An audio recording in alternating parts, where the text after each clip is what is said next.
Psychological thrillers are often fascinated with the lines between reality and imagination. In the field of sociology, the very idea of reality is sometimes even seen as a social construct. If I imagine something but it's real enough to me at the time, then it makes the same profound impact on me that something that's truly real would, then does that somehow make it more real? As Morpheus says in The Matrix, what is real is defined by electrical impulses sent to our brains. And of course, that's what The Matrix is all about, philosophies of what reality really is through the lens of futuristic science fiction. In Sucker Punch, Zack Snyder gives us a strange blending of both of these genres, science fiction and psychological thriller. The movie was advertised mostly on its giant computer-generated action scenes, which all play out like cinematic cutscenes in modern video games. The same formula is used for each. Our protagonist, Baby Doll, has to defeat some hugely powerful force in order to obtain an object. When she has collected all 5, she'll earn her freedom. She and her new companions find themselves in different time periods and fantastic settings. In one scene, they're fighting giant Nazi robots in World War II with giant zeppelins lining a blood-red sky. In another, they're flying airplanes around a monstrous castle where they have to slay a dragon. But in the reality of the movie, if we can ever be completely sure what that is, it's not a supernatural story at all. These action scenes are loose, imaginative representations of what's really going on, as Baby Doll, trying to escape from a brothel, distracts the men that keep her and her friends there with her apparently incredibly provocative dancing, though we never actually see her do this dance. The sword fighting and gunplay is supposed to symbolize what's really happening. But at the very beginning of the film, Baby Doll is brought to an insane asylum, not a brothel, and the brothel seems to be her escape from that nightmarish existence. And she's imagining yet a third, more fantastic world whenever she needs to dance, as she tries to collect the objects that will lead to her freedom. You can tell how it's a little difficult to tell what exactly is real and what's imagined.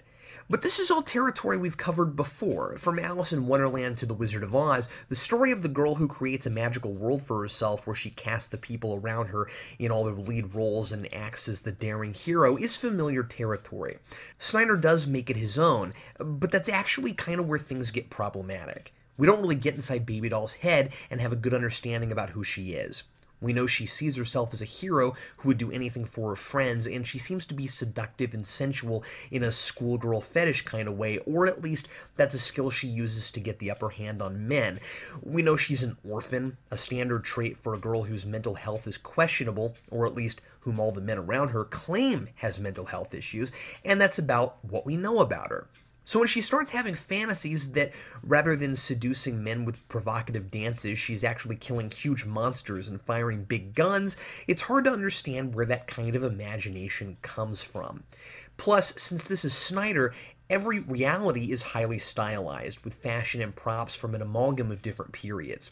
In both the world of the institution and the one of the brothel, it never feels like present day. Even if the idea is that it's a timeless universe and the date doesn't matter, outside of the imagined action scenes, we never see any modern technology, computers, cell phones, televisions, etc. But the fantastic action feels like a video game, and there are robots and futuristic guns and bombs. And I kept wondering if this was really supposed to be Baby Doll's fantasy. It really feels like Zack Snyder's fantasies, and Baby Doll is just suddenly experiencing them. Plot and characterization really take a backseat here to visual atmosphere. I actually found myself losing concentration during the action scenes because nothing was at stake. I knew what I was watching wasn't really what was happening. When characters were fighting, it was really just a representation for something we couldn't see. It's an intriguing concept, but after the second of these vignettes, where no story is really being told, the novelty completely wears off. It wasn't until the last one, when the formula is finally broken and the scene goes in and out of the supernatural fantasy world, that Snyder finally got my attention with this idea, and by then, I felt like it was just too late. If reality and fantasy are going to blur, we have to buy that our protagonist has this complex psychology. We need to get into her mind and understand something about her, even if we're never completely sure what reality is. The insane asylum seems to be the real world. But the ending, which I think borders on cheating, makes us question if we can really make that determination. Like Snyder's other work, it's a visually stunning film. The action scenes are fun to watch, but the CG and the live action very often isn't well integrated, and I wondered if that was done on purpose or not. It's so video game cinematic it feels nearly on purpose, and if it's not, then either game cinematics have gotten so good that they make movie CG sometimes look bad, or else movie CG has gotten lazy. I can't be sure. Emily Browning as Baby Doll and Abby Cornish as Sweet Pea, the main supporting character in the brothel, are both really strong in their roles. You believe they care about each other, and there's a real sense of teamwork between the girls. They care as much about the well-being of their friends as they do about themselves. In all three worlds, the themes are freedom and what people are willing to sacrifice for it. To a degree, the definition of freedom is questioned along with the definition of reality. But it's hard for me to really care about these characters when Snyder's vision seems to be getting in the way. In a story about a girl escaping her troubles to a fantasy world, this ultra-female, sexualized, clearly masculine fantasy of Snyder's seems to be at odds with the story.